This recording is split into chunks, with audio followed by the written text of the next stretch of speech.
अकबर बीरबल की कहानी। सबसे बड़ा हथियार। बादशाह अकबर कामकाज के अलावा भी कई चीजों के बारे में बीरबल से बातचीत किया करते थे।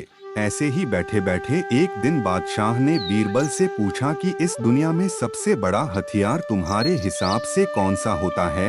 इस बात के जवाब में बीरबल ने कहा कि संसार में आत्मविश्वास से बड़ा हथियार कुछ और नहीं हो सकता है। यह बात अकबर के समझ में नहीं आई, लेकिन फिर भी उन्होंने कुछ नहीं कहा। उनके मन में हुआ कि समय आने पर इस बात की परख की जाएगी। कुछ दिनों बाद राज्य में एक हाथी बेकाबू हो गया। पता करने पर समझ आया कि वो पागल हो गया है। उसे कर्मचारियों ने जंजीरों से जकड़ लिया था।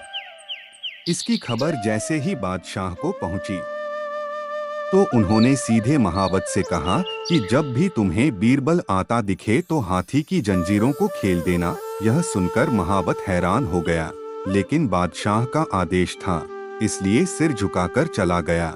अब अकबर ने बीरबल को महावत के पास जाने के लिए कहा। महावत ने भी बादशाह के आदेश का पालन करते हुए बीरबल को आते देख हाथी को जंजीरों से मुक्त कर दिया। बीरबल को इस बात की खबर नहीं थी, इसलिए वो आराम से चल रहे थे। तभी उनकी नजर चिंगाड़ते हुए हाथी पर पड़ी। जैसे ही उन्होंने देखा कि हाथी उनकी ही तरफ आ रहा है, वो कुछ समझ नहीं पाए। कुछ ही देर में उनके दिमाग में हुआ कि बादशाह ने मेरी आत्मविश्वास वाली बात को परखने के लिए ही इस हाथी को मेरे पीछे छोड़ने का आदेश दिया होगा। अब बीरबल इधर-उधर भागने की सोच रहे थे, लेकिन ऐसा कुछ हो नहीं पाया। सामने से हाथी आ रहा था और अगल-बगल में भागकर जाने की जगह नहीं थी। इतने में हाथी बीरबल के काफी करीब पहुंच गया। तभी बीरबल ने सामने एक कुत्ते को देखा और उसे टांगों से पकड़कर हाथी की तरफ फेंक दिया। कुत्ते चीखते हुए हाथी से टकराया। उसकी ऐसी चीखें सुनकर हाथी वापस उल्टी दिशा में भागने लगा। कुछ ही देर में इस बारे में बादशाह अकबर को पता चला।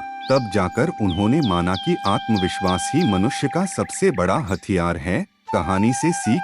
हर किसी की बात पर यूं ही भरोसा नहीं कर लेना चाहिए। बात की जांच और परख करना जरूरी है। दूसरी सीख यह है कि इंसान समय से पहले उम्मीद न छोड़े, तो परेशानी से बाहर निकला जा सकता है।